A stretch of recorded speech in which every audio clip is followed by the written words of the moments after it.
係吸氫氣咧，其實對改善腦部健康係好明顯，因為咧氫分子就係所有嘅天然元素最細小嘅。咁而我哋嘅腦部咧，其實佢係有一個膜去包住佢嘅喎，咁咧就叫做血腦屏障。咁呢個咧係完全係保護我哋腦部，因為係我哋最緊要嘅器官。所以咧亦都因為咁咧，除咗氧氣或者葡萄糖之外咧，藥物都好難入去。咁但係氫分子因為佢係最細小、最細小，所以其實咧被認為咧係比好多唔同嘅營養素，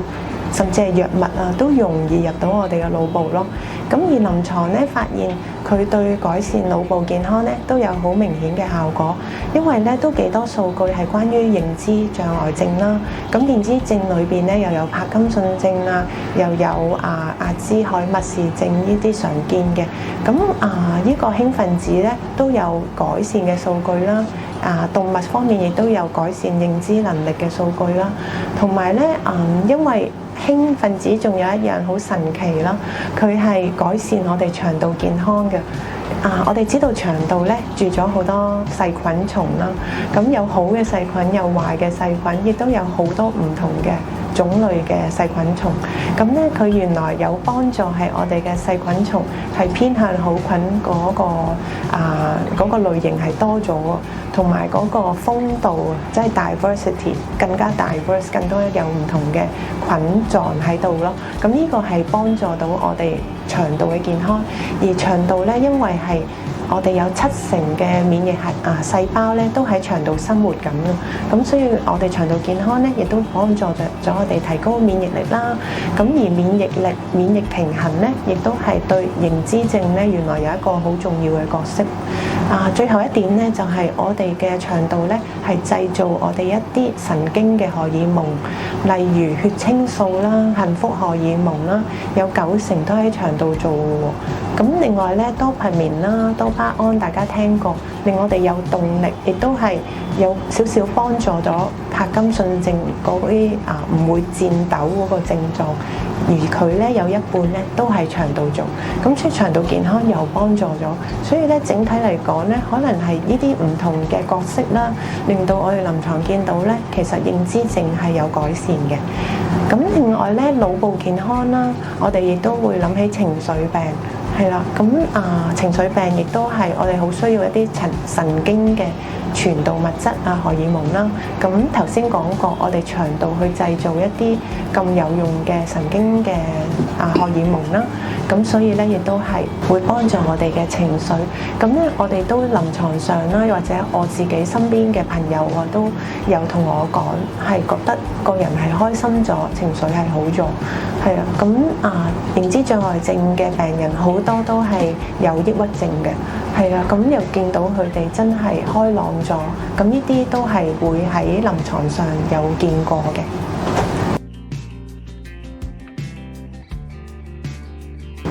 吸氫氣咧，其實喺7年前啦，厚生勞動省咧，佢咧就係界定佢為先進醫療 B 嘅級別啦。就如果咧係心肺驟停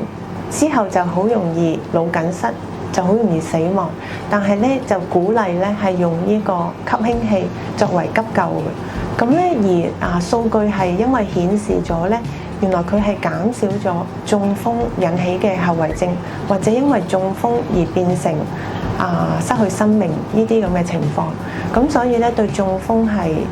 喺日本大型醫院作為一個急救，反而係用呢個氫氣。所以咧我哋好鼓勵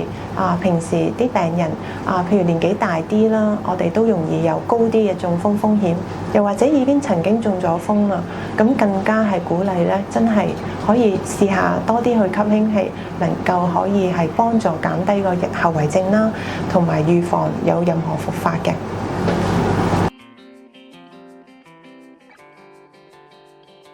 睡眠窒息症咧，其實咧真係困擾咗好多人。有時真係伴侶先知道咧，枕邊人佢真係瞓覺嘅時候冇呼吸嘅。但係呢樣成日發生喺身邊，成日都見到嘅呢個症狀，亦都係大家未必睇到佢嘅嚴重性。其實咧係幾影響身體嘅。因為咧，當我哋身體咁缺氧嘅時候咧，係會引起我哋提高我哋將來患上心肌梗塞啦，甚至中風嘅機會咯。同埋咧，亦都會令到咧，即係腎衰竭嘅風險高咗啦，亦都係影響我哋嘅所謂我哋成日好留意嘅三高啦。我哋容易有代謝後群症啦，有呢個糖尿病啊等等嘅嚇。咁所以一個咁嘅睡眠窒息症，其實引起嘅後遺症嗰個風險係好高。咁咧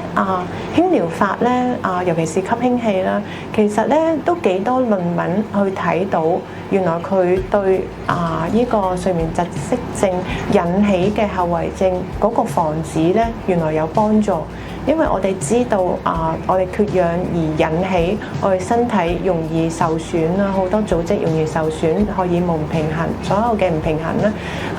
如果因為氫分子佢嘅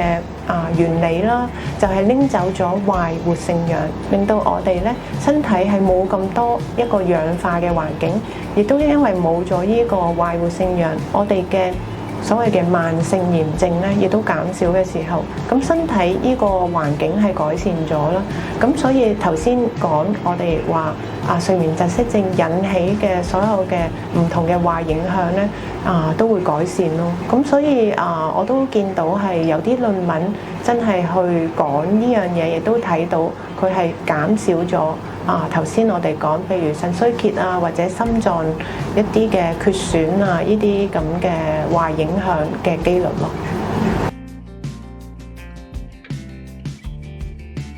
咁樣咧，其實氫分子因為佢嘅機理嚟講咧，令我哋身體冇咗一啲唔應該喺度嘅壞活性氧啦，令到我哋翻去一個平衡嘅狀態啦。咁而哮喘咧係一個免疫唔平衡嘅一個病嚟嘅，佢係一個自己嘅打自己嘅組織、打自己嘅器官嘅一個所謂嘅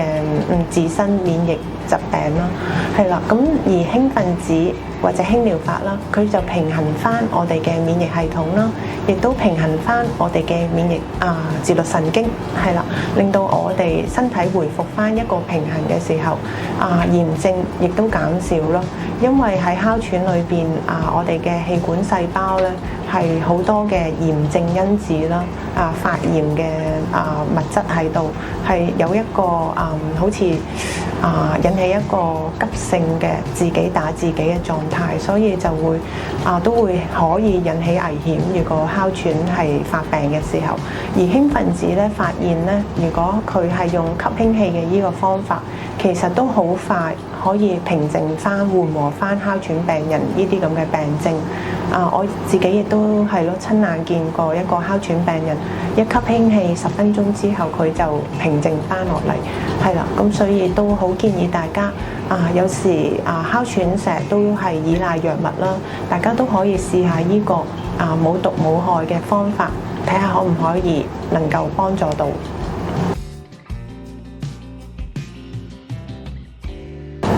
咁樣咧關於氫療法去改善糖尿病啦，例如氫水啦，或者係吸氫氣咧，都有數據嘅。咁佢係咧穩定翻血糖啦。咁佢主要嘅機理其實又係好簡單，我哋不斷講就係拎走壞活性氧咯。咁所以呢個令到身體個環境變翻一個比較健康嘅環境嘅時候，有可能就令到我哋嘅胰臟比較健康，分泌胰島素比較有個正常嘅水平，又或者我哋每一粒細胞佢能夠接收到呢個葡萄糖比較有效率，能夠吸收到，咁就令到血糖可能穩定翻又低翻。咁亦都有臨床咧，有一啲病人啦係糖尿病病人，佢哋咧連續2個月吸氫氣，每日吸2個鐘，然後咧再度翻血糖咧，全部係變翻正常嘅，咁都會有又係有三高係改善翻，令到比較正常低啲嘅情況咯。咁呢啲全部都會有幫助，係改善糖尿病嘅。